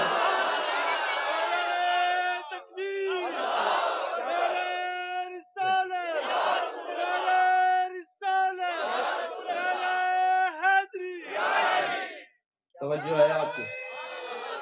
ہم تو گھر بسانے والے ہیں، ہم تو توڑنے والے نہیں، ہم تو جوڑنے والے ہیں. یہی وجہ ہے کہ حضرت بابا فرید الدین گنج شکر کے پاس ایک مرید آیا، حضور یہ کینچی اور یہ سوئی گفٹ ہے، قبول کر لے. فرمایا کینچی اپنے پاس رکھو، یہ کاٹتی ہے، ہم کاٹنے والے نہیں، سوئی رکھتے ہم تو جوڑنے والے ہیں. ہم کاٹنے والے نہیں، ہم تو جوڑنے والے ہیں. ہم پیسے بٹورنے والے نہیں، ہم نبی سے تعلق جوڑنے والے ہیں. ہم تمہارے پاس آتے ہی اس لیے ہے کہ تمہارا عقیدہ مزکا مصفا اور مجلہ کر جائے. ایک تو بلانا آپ نے سال کے بعد ہوتا ہے، ہم کہتے ہیں چلو سال کی خوراک تو دے ہی جائے نا، تاکہ سارا سال آپ کو یہ پتہ چلے کہ نبی کے میلاد منانے والے. بس آج یہ جملہ یاد رکھنا، پوری تقریر کا جو حاصل کلام ہے یاد رکھنا، نبی کا جو اصل ہے ان کا دامن نہ چھوڑنا، ورنہ پلیت ہو جاؤ گے، پھر جس سے بھی ملے گے اس کو بھی پلیت کرو گے. نبی کے دامن میں رہو گے تو طیب و طاہر رہو گے. اور دوسری بات یہ ہے کہ فساد والوں کو، آگ لگانے والوں کی قیمت بڑھتی نہیں ہے، قیمت ان کی لگتی ہے جو فساد والے نہیں ہوتے، میلاد والے ہوتے. بہرحال دل تو بہت کر رہا تھا کہ اور بھی گفتگو کریں. جو میں تیاری کر کے آیا تھا اس میں سے میں نے 1% تقریر کیا. یہ قبلہ سامنے نوٹس رکھے ہوئے ہیں، 1% تقریر کی، اس لیے کہ تشنگی باقی رہے. اور ویسے میرے اعلیٰ حضرت کا ہم تو ادب والے ہیں. اعلیٰ حضرت نے جو ہمیں ادب سکھایا ہے، خدا کی قسم آج لوگ رافضی اور خارجی اس لیے بن رہے ہیں کہ جو اعلیٰ حضرت نے باڑ قائم کیے، جو اس کو توڑے گا وہی یا رافضی بنے گا یا خارجی بنے گا. اعلیٰ حضرت کا اگر کوئی مجھ سے پوچھے کہ اعلیٰ حضرت کو ایک لفظ میں سمو کے بتائیں تو میں کہوں گا اعلیٰ حضرت ادب رسول کا نام ہے. اعلیٰ حضرت ادب رسول کا نام ہے. نقش بندی بیٹھے ہیں کہ بات سنا دوں؟ توجہ ہے آپ کی؟ اعلیٰ حضرت ادب کا نام ہے. جو آپ کے دامن کو چھوڑے وہ تو اتنے ادب والے ہیں کہ ایک عالم نے خواب دیکھا کہ نبی پاک صلی اللہ علیہ وسلم کے کرتے پر مٹی لگی ہوئی ہے. اب یہ بتانے کے لیے تو سمجھانے کے لیے تو جائز ہے، خطابت کے لحاظ سے اگر کوئی کہے گا فارغ ہو جائے گا. ٹھیک ہے؟ تو اب اس نے خواب دیکھا، عالم تھا. جب عالم تھا نا اعلیٰ حضرت کے پاس آیا، حضور میں نے یہ خواب دیکھا ہے، عالم ہوں، اگر اسی طرح بیان کرتا ہوں ایمان جاتا ہے بلکہ ہر چیز جاتی ہے، کیا کروں؟ آپ نے فرمایا ارے مولانا آپ یوں کہیں رات کو میں سویا، میری آنکھ لگی، میری قسمت جاگی، جانے جانا کا دیدار ہوا، میں نے دیکھا مٹی نے دامن مصطفیٰ میں پناہ لے رکھی تھی. فقہا نے کہا کوئی یہ نہ کہے نبی کے نالین کے نیچے مٹی لگی ہوئی ہے فارغ ہو جائے گا، یہ کہے مٹی نے نالین مصطفیٰ کے نیچے پناہ لے رکھی تھی. یہی وجہ ہے کہ ایک آدمی دروازہ کھٹکھٹا کے لوگوں کو منع کرتا تھا، لوگوں در مصطفیٰ پہ نہ جانا، نہ جانا، نہ جانا، منع کرتا تھا. جیسے اچھا اس وقت بھی تو حضرت بلال کو کہتے تھے حضور کا نام نہیں لینا، حضرت زنیرہ کو مار پڑتی تھی حضور کا نام نہیں لینا، حضرت سمیہ کو شہید کیا گیا حضور کا نام نہیں لینا، حضرت ابو بصیر کو مارا گیا کہ حضور کا نام نہیں لینا. یہ حضور کا نام تو وہ نہیں لینے دیتے تھے، آج کیوں نام لینے کے دلائل پوچھے جاتے ہیں؟ نہیں سمجھ آئی بات. اب وہ دروازہ کھٹکھٹا کے کہتا، دروازہ بجاتا جناب یہ نہیں جانا نہیں جانا، منع کرتا. آخر کار یہ اللہ نے سزا تو دینی تھی نا، کیونکہ کتب کے اندر جو توریت اور انجیل مل جاتی ہے نا اس وقت، ان کے اندر یہ لکھا ہوا ہے، اللہ نے فرمایا میرے محبوب ہنسنے والے ہوں گے، مسکرانے والے ہوں گے، اور کریم النفس ہوں گے، کریم ابن کریم ہوں گے، نرم طبیعت کے ہوں گے. جو آپ کی عظمت کا انکار کرے گا نا اس کو صفحہ ہستی سے مٹا کے رکھ دوں گا، یہ اس کے اندر لکھا ہوا ہے۔ تو وہ بندہ نابینا ہو گیا، جب اندھا ہو گیا نا تو اس کی ایک چھوٹی سی بیٹی تھی، وہ روزانہ جاتی جانا کا دیدار کرتی۔ اب انہوں نے بڑا علاج کرایا، ٹھیک نہ ہوا۔ ایک دن باپ کو کہنے لگی ابا بڑے بڑے حکیم اور اطباء تم نے دیکھے، اگر اجازت دو تو ایک حکیم کا پتہ میں بھی جانتی ہوں، ایک حکیم کا پتہ میں بھی جانتی ہوں۔